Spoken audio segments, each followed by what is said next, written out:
नमस्कार। ये वीडियो में हम पूरा चैप्टर 10 क्लास 10 का साइंस का चैप्टर नंबर 10 ह्यूमन आई देखने वाले हैं। डिटेल में देखेंगे। मैं गारंटी देता हूं कि ये वीडियो के बाद आपको टेक्स्ट बुक को खोलने की जरूरत नहीं पड़ेगी। हर IMP question, all IMP questions, हर छोटे छोटे क्वेश्चंस को मैंने अच्छे से कवर किया है। पूरा वीडियो आराम से देखना। आपको बता दूं वीडियो स्टार्ट करने से पहले कि ये चैनल पे आपको 500 रुपए जीतने का मौका मिलता है। हर मंगलवार आपको 500 रुपए जीतने का मौका मिलता है। डिस्क्रिप्शन देखिए और मेरे लाइव सेशन चेक करिए, आपको समझ में आएगा कि कैसे आप भी हर मंगलवार 500 रुपए जीत सकते हो। चलिए स्टार्ट करते हैं अपना चैप्टर। तो एग्जाम के लिए 3 से 4 मार्क का ये क्वेश्चन आ सकता है। Explain the human I with NEET diagram. Okay, तो ये मैंने यहाँ पे कंप्लीटली एक्सप्लेन किया हुआ है the human I. Let's start कि ये जो है that is the diagram of human आई। इसको कैसे बनाना है उसके लिए स्पेशल एक छोटा सा वीडियो बनाया है। उसमें मैंने सिर्फ एक्सप्लेन किया है कि ह्यूमन आई को कैसे ड्रॉ कर सकते हो आप फटाफट with in 30 to 40 seconds. Okay, तो चलिए वो देख लेना अलग से। अभी हम डायग्राम पकड़ेंगे और इसके बारे में हर एक चीजों को समझेंगे। बेसिकली आई का, आंख का जो काम है वो क्या है कि बाहर से जो लाइट या फिर इमेजेस पे से जो रिफ्लेक्ट होके लाइट आ रही है उसको कंसंट्रेट करके यहाँ पे यानी कि रेटिना, ऑप्टिकल रेटिना के ऊपर लेके आना। मैंने गलती कर दी है, यहाँ पे रेटिना जो है it is here not here. Okay, ये जो है आपका रेटिना है। तो रेटिना के ऊपर वो लाइट जो है उसको लेके आना है और ये लाइट जो है जैसे ही यहाँ पे पड़ेगी ब्रेन पे भेजी जाएगी और वहां से उसको प्रोसेस किया जाएगा। तो ये प्रोसेस कैसे होती है? Most of the work is done here only. और ये जो वर्क है वो स्टेप बाय स्टेप हर एक अंग के द्वारा, हर एक ऑर्गन के द्वारा, इसमें रहे छोटे छोटे ऑर्गन्स के द्वारा ये काम अलग अलग होता है।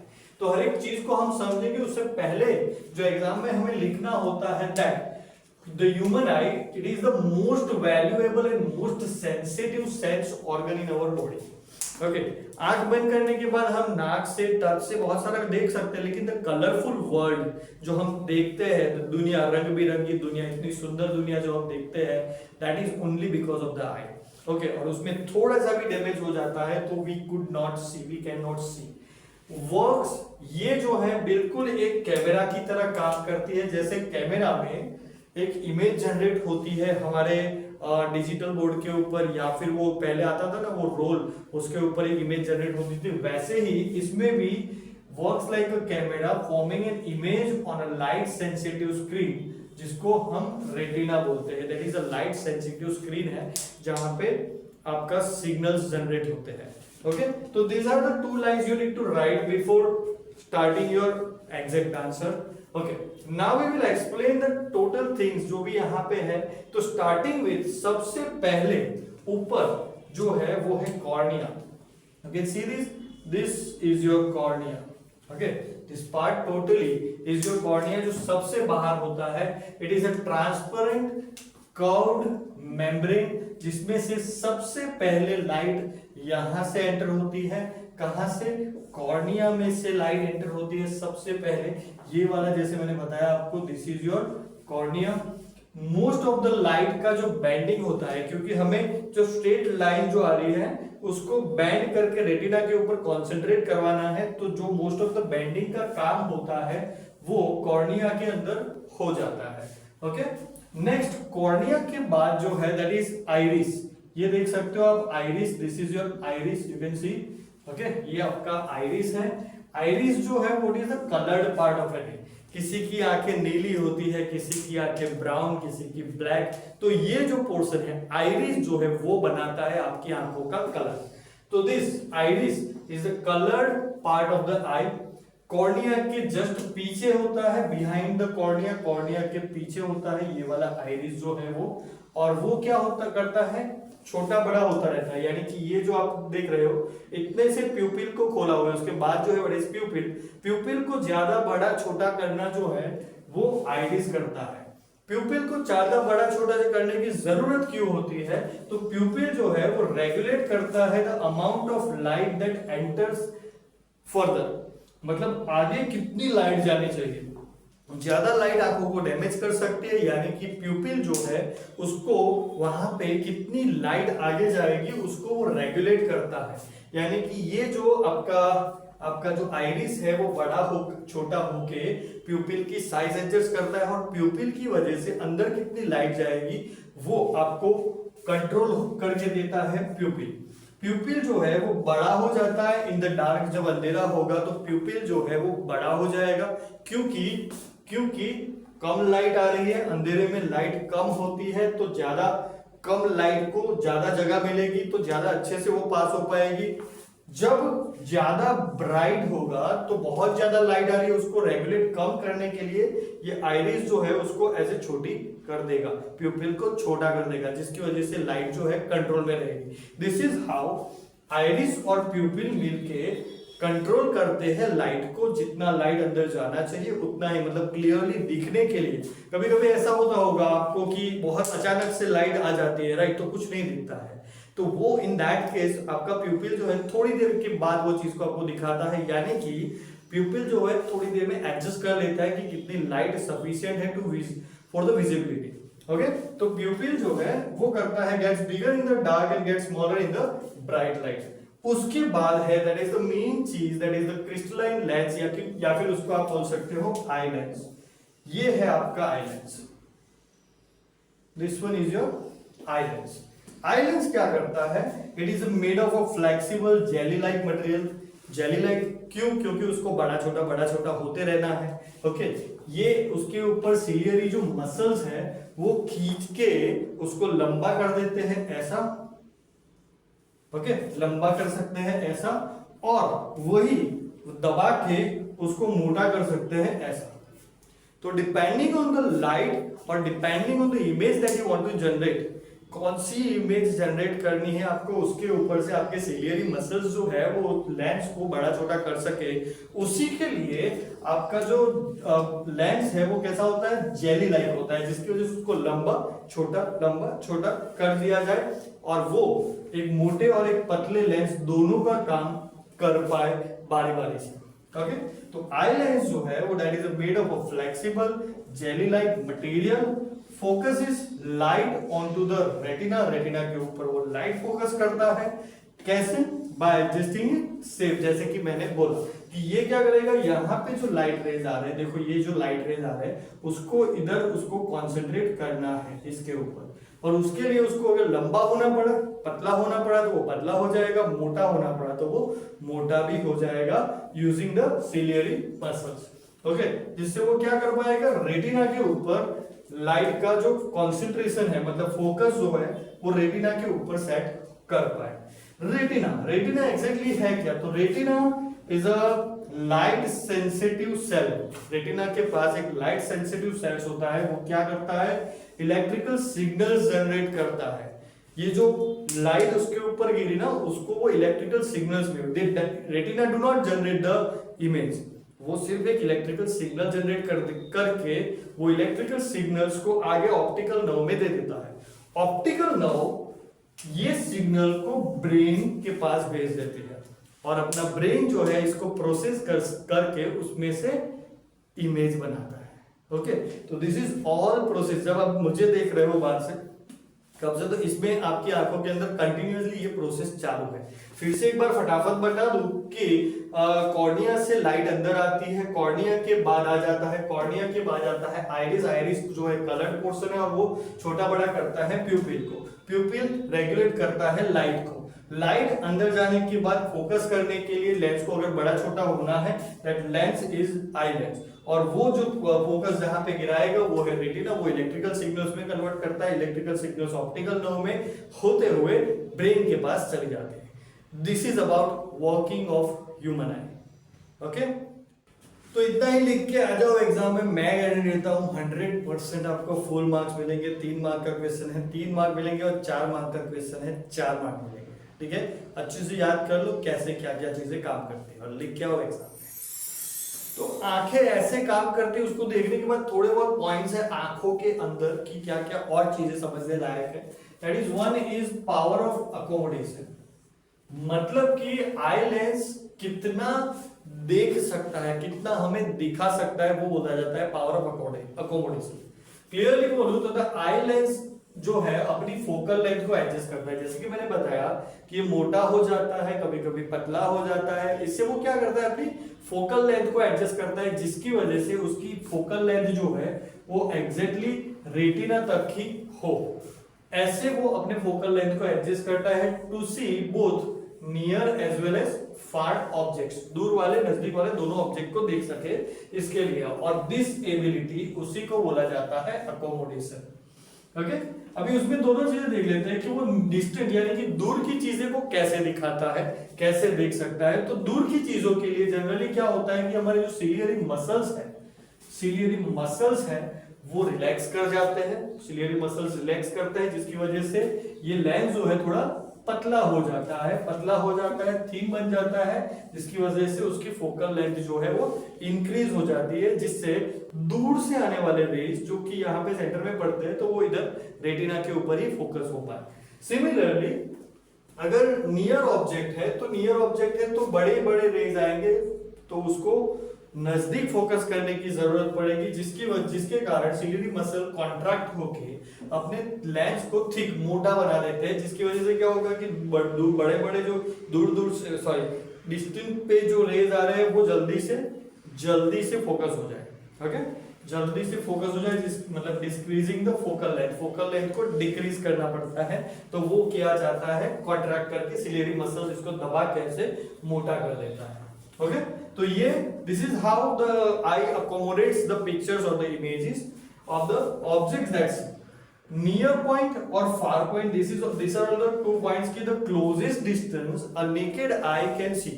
मतलब हमारी रेगुलर एडल्ट की जो आंखें होती है वो कितना नजदीक, मतलब ऐसे कितने नजदीक तक वो देख सकती है, तो दैट डिस्टेंस इज 25 सेंटीमीटर, उसके नजदीक फिर ब्लर हो जाता है।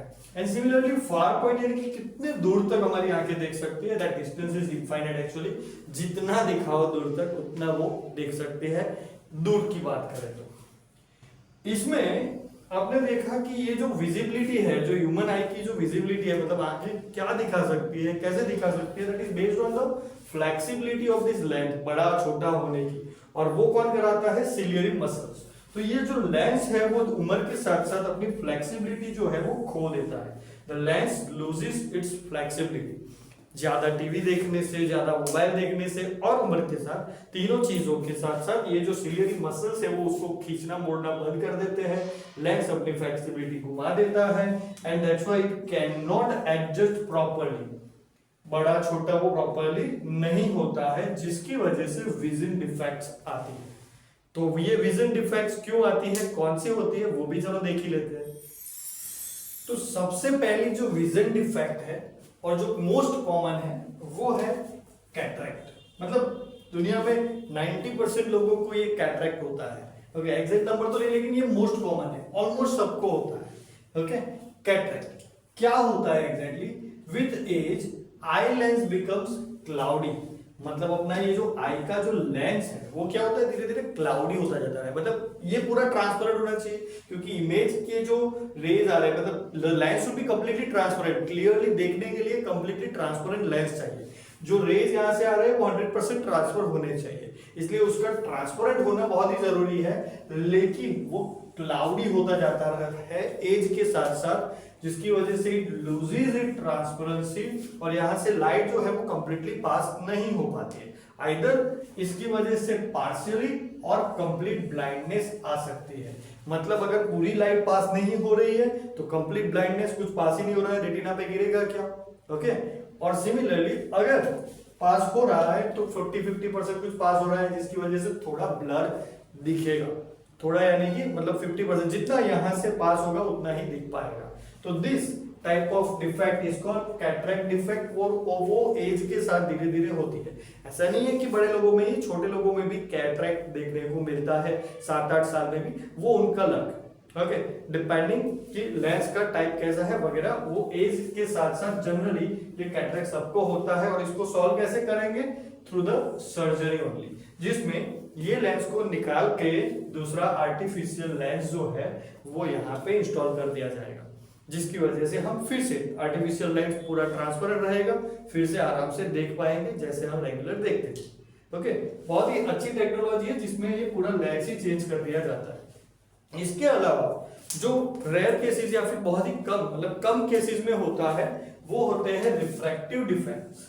रिफ्रैक्टिव डिफेक्ट्स का मतलब क्या हुआ कि मैंने जैसे बताया था आगे वाले वीडियो में या फिर आगे बताया जैसे कि ये जो लेंस है वो मोटा या फिर पतला होता है based on this ciliary muscles, जिसकी वजह से जब नजदीक का देखना है वो मोटा हो जाएगा, ओके, और जब दूर का देखना है वो पतला हो जाएगा बेस्ड ऑन सिलियरी मसल्स, खींचेंगे पतला हो जाएगा, जोड़ेंगे दबाएंगे वो मोटा हो जाएगा। अगर ये फ्लेक्सिबिलिटी कम हो गई, समझो कि if eye loses its power of accommodation making it difficult to focus on near and distinct object, जिसकी वजह से मतलब वो छोटा बड़ा नहीं हो पा रहा है, फोकस जो रेटिना पे बनना चाहिए वो यहाँ पे नहीं लेकिन कहीं आगे या रेटिना के पीछे बन रहा है फोकस, तो इन दैट केस हम चीजों को अच्छे से नहीं देख पाएंगे, विजन जो है वो ब्लर दिखेगी क्योंकि इमेज का फोकस एग्जैक्टली रेटिना पे होना चाहिए, तभी उसका कंप्लीटली इलेक्ट्रिकल सिग्नल्स में कन्वर्जन होगा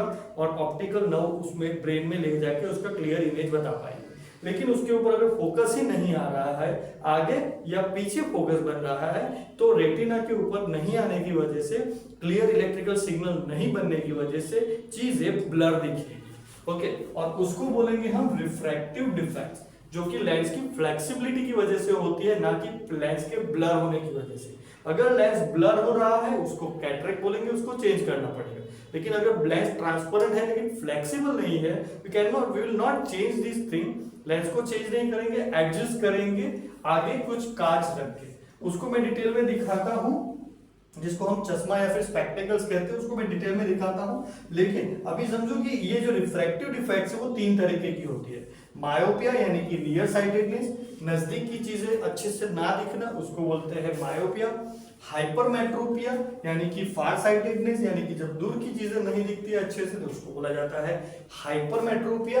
एंड प्रेसबायोपिया, जब एज रिलेटेड विजन लॉस हो जाता है, मतलब एज के साथ साथ नजदीक की और दूर की चीजें दिखना, फ्लेक्सिबिलिटी कम हो जाती है, ट्रांसपेरेंसी है लेकिन फ्लेक्सिबिलिटी कम हो जाती है, तो उसको बोलते हैं हम प्रेसबायोपिया, ओके।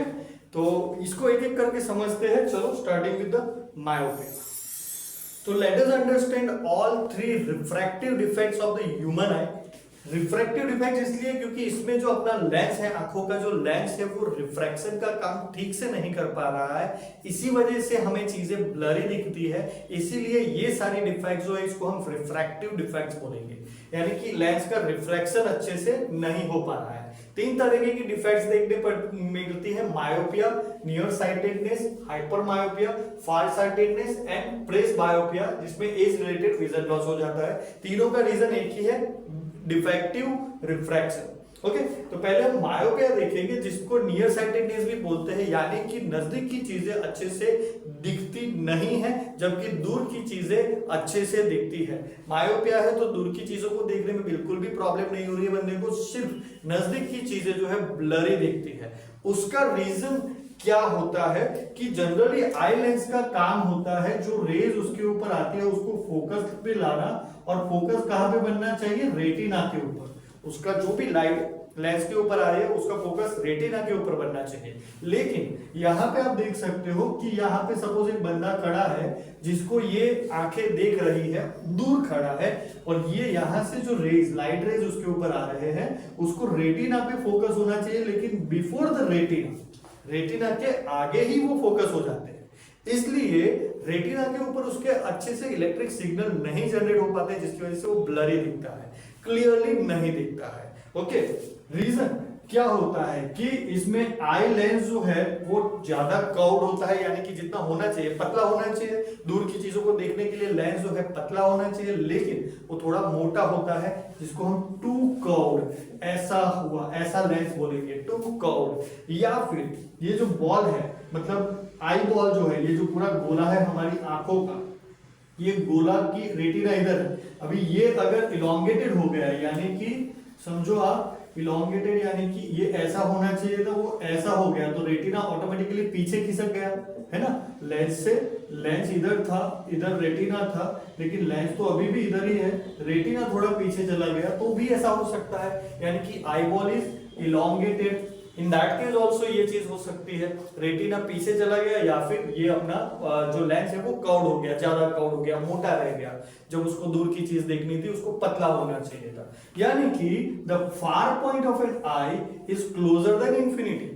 फार पॉइंट हमारा क्या होता है, इंफिनिटी तक देख सकती है नॉर्मल नेकेड आइज, लेकिन अगर वो पॉइंट नजदीक आ गया, इंफिनिटी तक नहीं देख पा रहे हैं, देन दिस मायोपिया हैपेंस। और उसके जो रीजंस है वो ये है, लाइट फोकस जो है रेटिना के आगे ही गिर जाता है। ओके, इसको करेक्ट कैसे करेंगे, सिंपल है। इसको करेक्ट कैसे करना है, तो इसको करेक्ट करने के लिए इसको फोकस जो है पीछे लेके जाना पड़ेगा।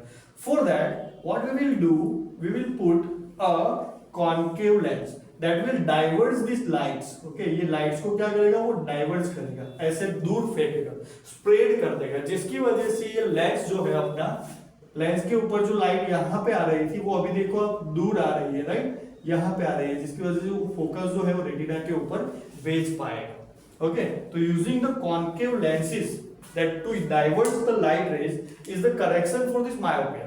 उसमें पावर रहेगा ये लेंस का, लेकिन वो डिपेंड करेगा सिविरिटी कितनी है, यानी कि कितना ज्यादा फोकस को स्प्रेड करने की जरूरत, कितना फोकस को पीछे ले जाने की जरूरत है, उसके ऊपर डिपेंडेंट रहेगा मायोपिया।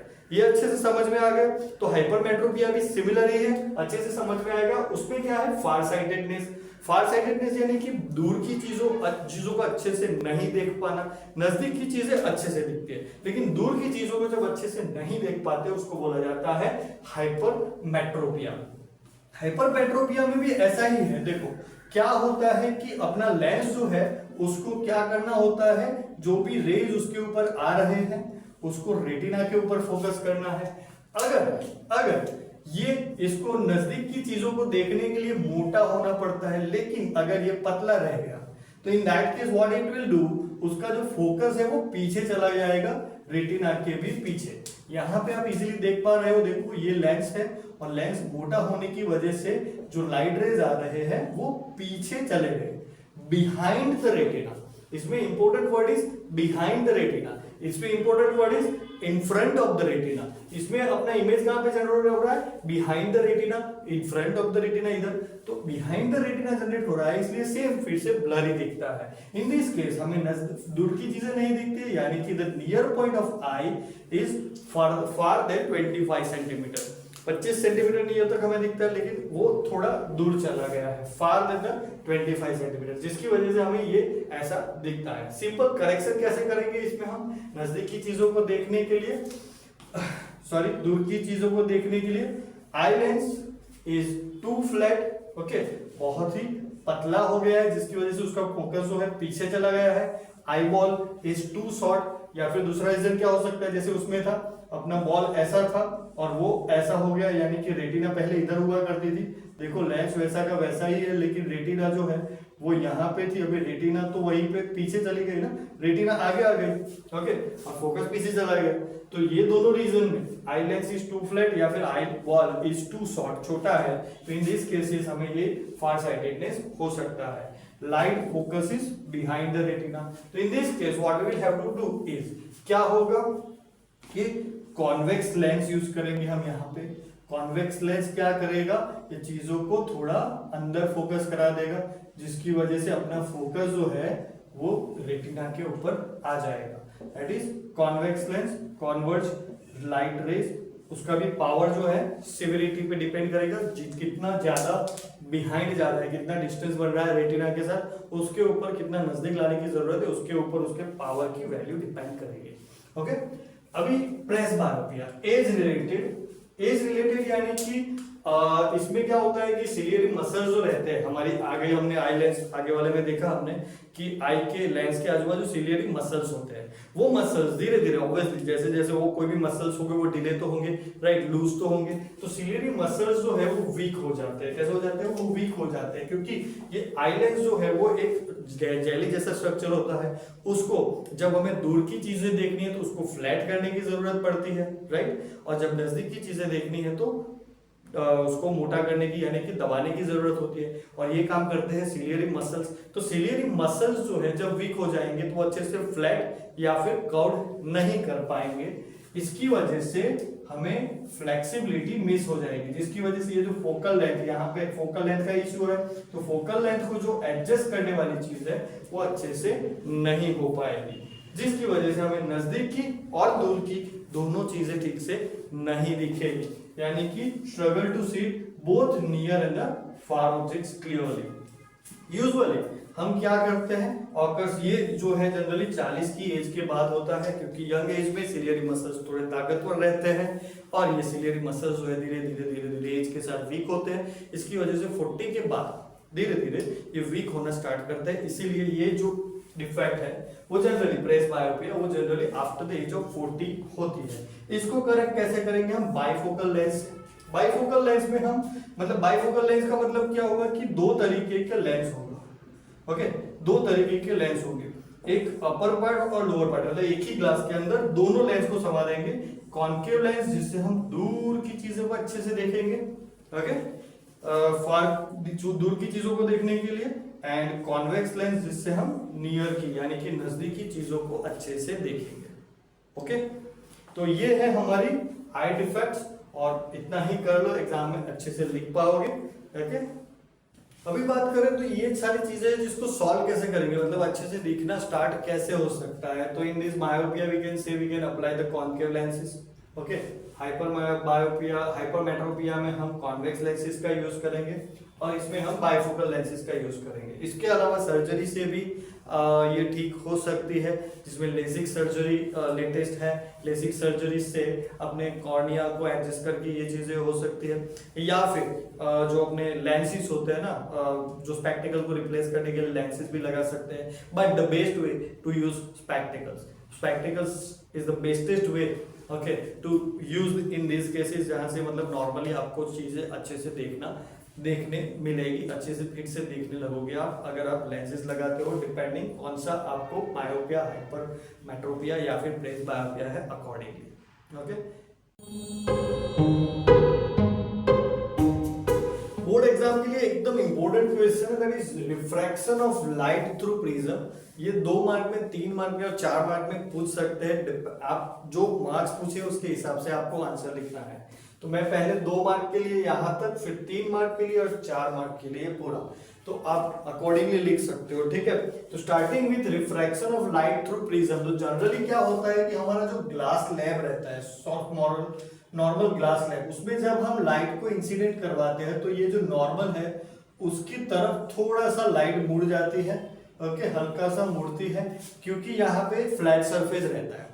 अभी प्रिज्म में देखो तो प्रिज्म में जो है देयर आर 2 एंगल्ड सरफेसेस, 2 अलग अलग सरफेसेस है जो कि कुछ एक एंगल के ऊपर है। दोनों सरफेसेस एंगल के ऊपर है। यहाँ पे देखो ये वाली सरफेस और ये वाली सरफेस एक दूसरे के साथ फ्लैट यानी कि पैरेलल होती है, तो ये लाइट यहाँ से गई, इधर गई और बाहर आ गई।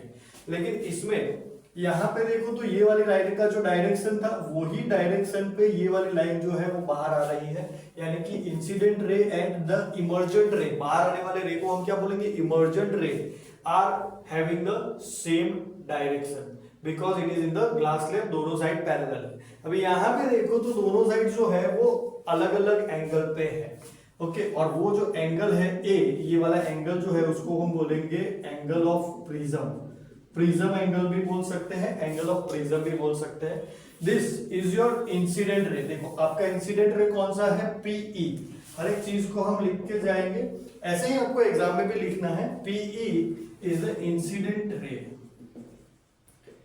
इंसिडेंट रे यानी कि जो यहाँ पे जा रहा है वो फिर कन्वर्ट हो रहा है ईएफ में। तो ईएफ क्या है आपका, रिफ्रैक्टेड रे, मतलब वो रिफ्रैक्ट होके अपनी मूवमेंट की डायरेक्शन जो है वो चेंज कर रहा है, that's why it is refracted रे।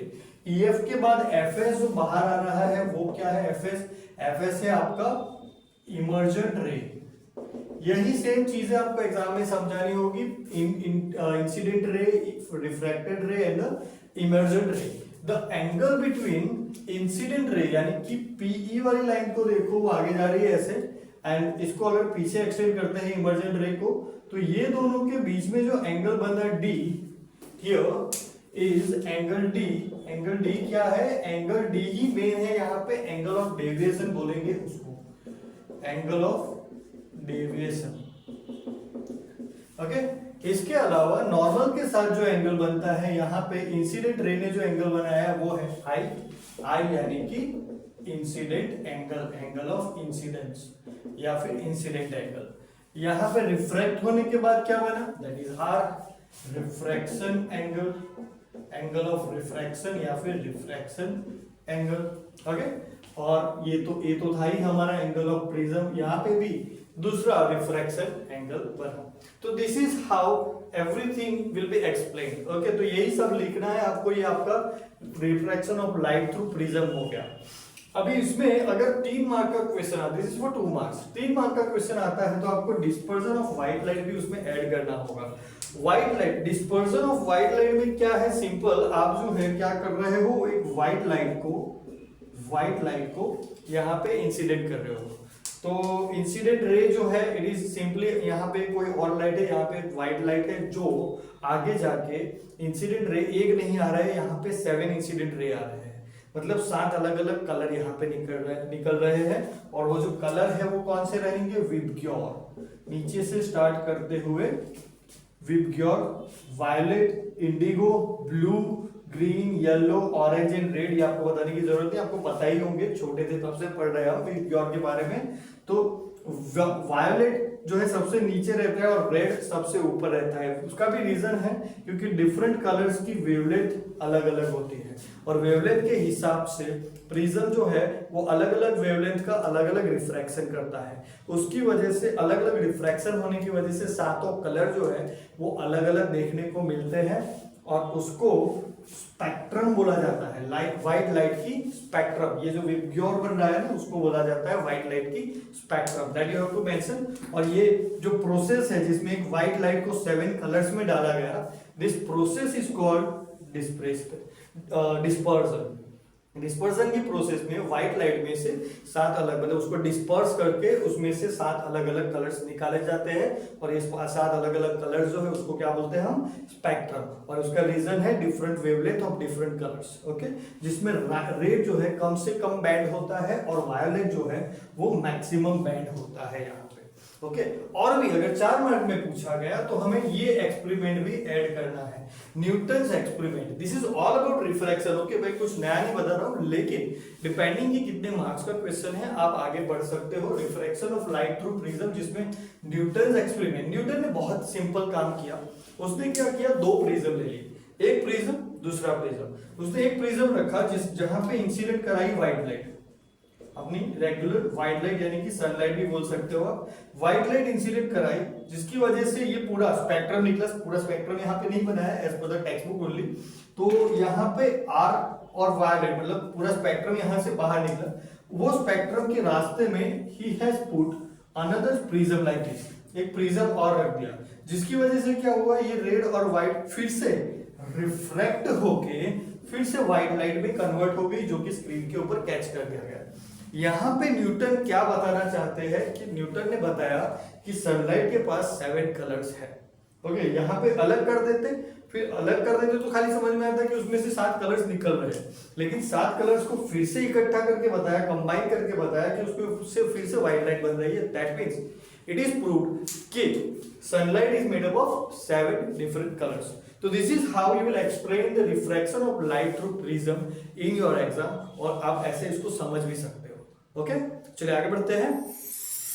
बहुत ही आईएमपी क्वेश्चन है, फॉर्मेशन ऑफ रेनबो। 2 मार्क में या 3 मार्क में बोर्ड एग्जाम में आ सकता है ये क्वेश्चन, रेनबो कैसे फॉर्म होता है। तो उसके स्टेप्स में 1 बाय 1 समझाऊंगा।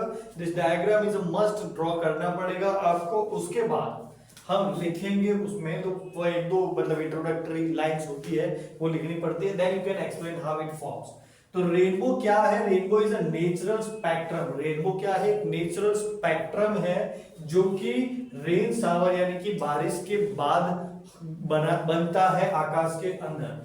क्यों बनता है, वो कैसे बनता है, डिस्पर्जन ऑफ सनलाइट, सनलाइट को डिस्पर्स करके, डिस्पर्स यानी कि अलग अलग टुकड़ों में डिवाइड करके, यानी कि अलग अलग कलर्स में डिवाइड करके वो बनता है। और ये काम जो है that is done by the water droplets. That are available in the atmosphere. आप जानते होंगे कि बारिश गिरने के बाद हवा में थोड़े बहुत वाटर ड्रॉपलेट्स होते हैं और ये ड्रॉपलेट्स के ऊपर जब सनलाइट गिरती है तो वो रेनबो में कन्वर्ट होती है। और एक चीज इंपॉर्टेंट है जो आपको हमेशा लिखनी पड़ेगी कि रेनबो जो है हमेशा ऑलवेज सन की ऑपोजिट डायरेक्शन में ही आपको देखने को मिलेगा।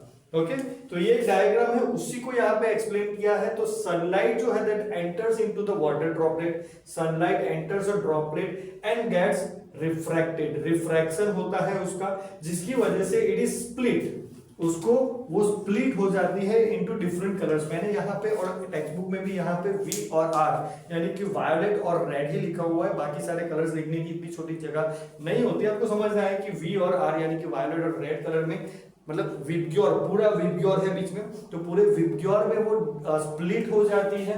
ये स्प्लिट हो जाने के बाद क्या होता है, यहाँ पे देखो अंदर ही एक रिफ्लेक्शन होता है, लाइट अंडरगोज इंटरनल रिफ्लेक्शन। यहाँ पे अंदर ही ड्रॉपलेट के अंदर ही वो रिफ्लेक्ट होती है, रिफ्लेक्ट होके इधर आती है एंड देन धीरे से वो बाहर चली जाती है ड्रॉपलेट से, और ये जो बाहर निकला उसको हम रेनबो के फॉर्म में देखते हैं, वो हमारी आंखों में एंटर होता है। इसलिए तो सिंपल है, रेनबो में यही जो मैंने आपको समझाया वही लिखा हुआ है, और ये 3-4 लाइन ऐड करनी है, इनिशियल ऐड करनी है आपको, बाद में स्टेप्स लिखने हैं and your answer is done. Diagram is a must. Okay यहाँ पे 2 मोस्ट आईएमपी क्वेश्चंस है, ट्विंकलिंग ऑफ स्टार्स रीजन बताओ और advance sunrise and delayed sunset का भी रीजन बताओ।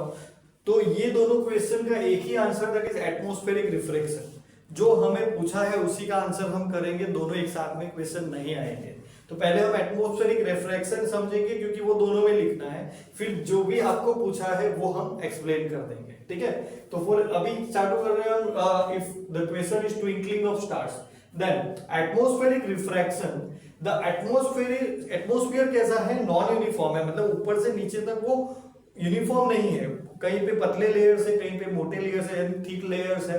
नीचे जैसे जैसे आते जाते हैं हम तो रिफ्रैक्टिव इंडेक्स जो है वो इंक्रीज होती जाती है, यानी कि ऊपर हल्की पतली हवा है, थिन लेयर्स ऑफ एयर है, नीचे जो है यहाँ पे एटमॉस्फेयर जो है, हमारे आजू बाजू का एटमॉस्फेयर जो है वो थिक लेयर है, यानी कि रिफ्रैक्टिव इंडेक्स जो है बढ़ती जाती है। जब लाइट ये सब में से पास होती है तो ऑब्वियसली थिन लेयर्स में से वो देखो, यहाँ पे अगर लाइट है उसको नीचे आना है तो थिन लेयर्स में वो रिफ्रेक्ट कम होगी, लेकिन वो ज्यादा रिफ्रेक्ट होगी जब वो थिक लेयर्स में एंटर करती है, राइट, क्योंकि रेयरर मीडियम से डेंसर मीडियम में जब वो जाती है तो रिफ्रैक्शन बढ़ जाता है। सेम चीज applies here, same thing applies here also. तो ऐसा ही होता है when light passes through this layers it bends, this bending of light is called in atmosphere is called atmospheric refraction। Okay, और इसको इसकी वजह से 2 चीजें होती है जिसमें अभी हम देख रहे हैं, ट्विंकलिंग ऑफ स्टार्स।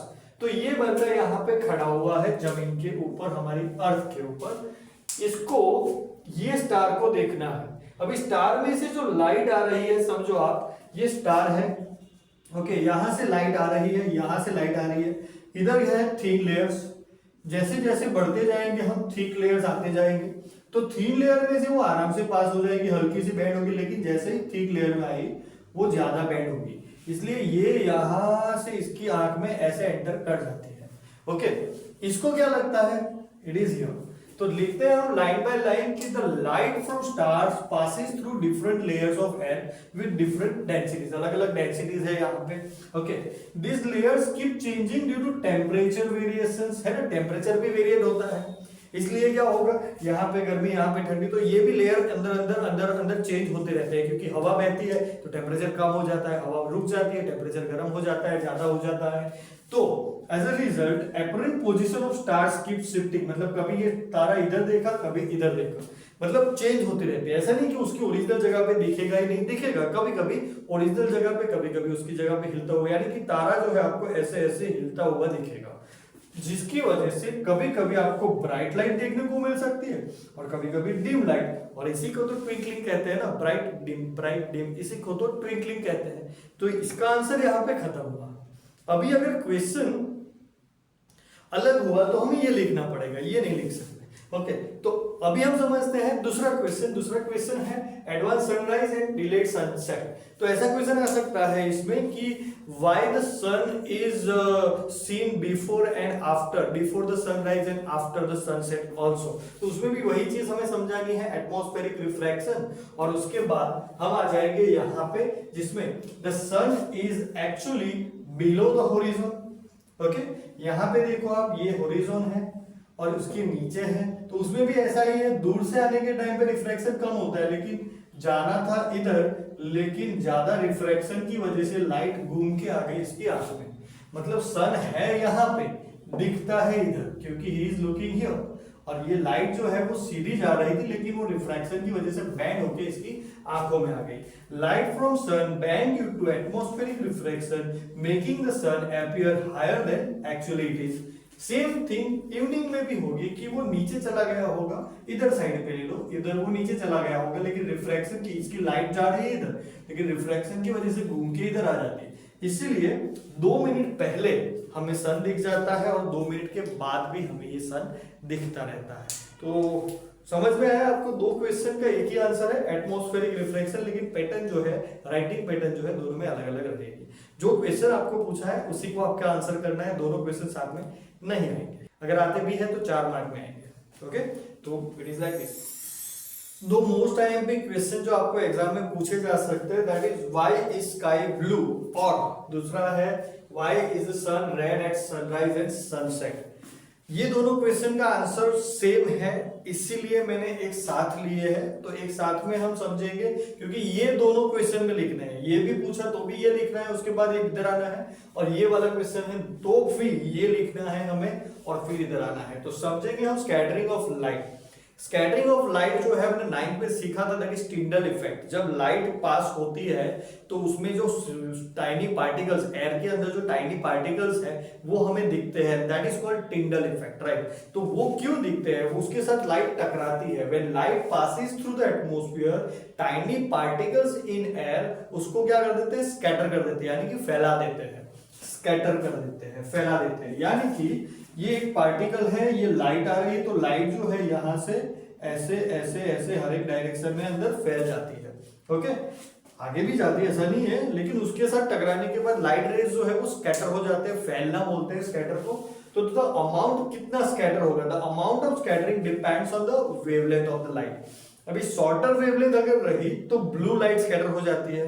ओके, जो पार्टिकल की साइज है अकॉर्डिंगली वेवलेंथ, जो लाइट का वेवलेंथ है उसके अकॉर्डिंगली वो स्कैटर होगी। यानी कि शॉर्टर वेवलेंथ अगर रही, हमने जैसे विबग्योर के अंदर देखा, तो blue, Indigo and violet, this colours have the shorter wavelengths, right. तो शॉर्टर वेवलेंथ्स रही तो क्या होगा, जैसे कि ब्लू लाइट में होती है वैसे ज्यादा से ज्यादा स्कैटरिंग होगा, और लॉन्गर वेवलेंथ रही जैसे कि रेड लाइट के अंदर, विबग्योर में जो RO है, ऑरेंज है, येलो है, ये सब जो है उनकी रेड लाइट की वेवलेंथ ज्यादा होती है, इसलिए उनका स्कैटरिंग जो है कम होता है, यानी कि वो कम फैलते हैं। ओके, तो अभी हमारा जो क्वेश्चन है उसके ऊपर अगर हम आए कि हमें किसी ने पूछा कि क्वेश्चन में पूछा कि व्हाई स्काई ब्लू, ब्लू क्यों है? तो जब दिन में लाइट आती है हमारे ऊपर, दिस इज योर अर्थ, देखो आप, ये अर्थ है, यहाँ पे सन है, सन की लाइट इधर आ रही है, सीधी आ रही है, तो सीधी आ रही है यानी कि कम डिस्टेंस है, तो क्या होगा, the molecules in the atmosphere scatter the blue light more than the red light, क्योंकि शॉर्टर वेवलेंथ वाली जल्दी से, देखो सनलाइट में ऐसा नहीं बोल रहा हूं कि ब्लू लाइट होगी, रेड लाइट होगी, सनलाइट में 7 कलर आने वाले हैं, all 7 with your colours will come with the sunlight, लेकिन उसमें जो ब्लू लाइट जो है वो स्कैटर हो जाएगी। ओके, तो स्कैटर होगी, इसलिए हमें आकाश यानी कि स्काई जो है, that's why the sky appears blue during the day. Okay, ये आंसर खत्म हुआ। नेक्स्ट क्वेश्चन पे आते हैं, why is the sun red at sunrise and the sunset. तो फिर से ये लिखेंगे कि जब light passes through the atmosphere tiny particles air scatter करते हैं, उसमें शॉर्टर वेवलेंथ जो है ब्लू लाइट ज्यादा स्कैटर होती है, और लॉन्गर वेवलेंथ वाली रेड लाइट जो है कम स्कैटर होती है। फिर यहाँ पे सनराइज और सनसेट के टाइम पे क्या होता है, सन दूर होता है, इधर होता है, तो it has to travel more distance to reach the observer. In this case during the sunrise, इसमें क्या होगा, most of the blue light, ये दूर से आने में ज्यादा से ज्यादा ब्लू लाइट जो है वो स्कैटर यानी कि फैल जाती है। हमारी आंख तक जो पहुंचती है वो क्या होगी, रेड लाइट ओनली, मतलब हमारी आंखों तक कौन सी लाइट पहुंचती है, रेड लाइट। इधर देखो, इसका आंसर क्लियर है, रेड लाइट क्यों होती है, क्योंकि तो अभी आपको सवाल होगा कि इधर भी तो ऐसा ही हो रहा है कि ब्लू लाइट स्कैटर हो रही है। ब्लू लाइट स्कैटर होकर हमारी आंख तक पहुंच जाती है इसलिए ब्लू दिखता है, ब्लू लाइट स्कैटर होके हमारी आंख तक नहीं पहुंचती है इसलिए रेड दिखता है। क्योंकि ज्यादा स्कैटरिंग हुआ, more the distance more the scattering, less the distance less the scattering. Okay, come distance पे कम स्कैटरिंग हुआ, जो स्कैटर हुआ, जो अभी मैंने बताया कि पार्टिकल्स के साथ टकराने वाली लाइट जो है, ये वाली लाइट्स अपनी आंखों में आती है ज्यादा रेड लाइट से, इसीलिए वो हमें ब्लू कलर का दिखता है। यहाँ पे लॉन्ग डिस्टेंस की वजह से most of the blue light जो है स्कैटर होके इधर उधर बिखर जाती है, जो बच गया वो हमारी आंखों तक आता है, इसीलिए रेड कलर का, रेडिश कलर का सन हमें देखने को मिलता है एट सनसेट एंड सनराइज। तो इसी के साथ हमारा चैप्टर जो है कंप्लीट हुआ। हर एक टॉपिक को हमने अच्छे से कवर किया है। आशा करता हूं कि आपको मेरा एक्सप्लेनेशन अच्छे से समझ में आया होगा। अगर समझ में आया है तो प्लीज यार एक लाइक कर दो और अपने दोस्तों को फॉरवर्ड कर दो, शेयर कर दो हो। और मैं आपको बताऊं, आपको अगर 500 रुपये पैसे कमाने में भी इंटरेस्ट है तो मैं हर ट्यूसडे लाइव करता हूं, जिसमें हर ट्यूसडे मैं 500 रुपये गिव अवे करता हूं, जिसमें आपको सिंपल यही वीडियो में से जो क्वेश्चंस आएंगे उसका आंसर करना है लाइव क्विज में अटेंड करके। उसमें सिंपली आंसर करते जाना है, एक सही जवाब का 100 रुपये, 5 सही जवाब के 500 रुपये मिलेंगे। ओके, चलिए ज्वाइन जरूर कीजिएगा लाइव और लाइक कर दो। चलो मिलते हैं, बाय बाय।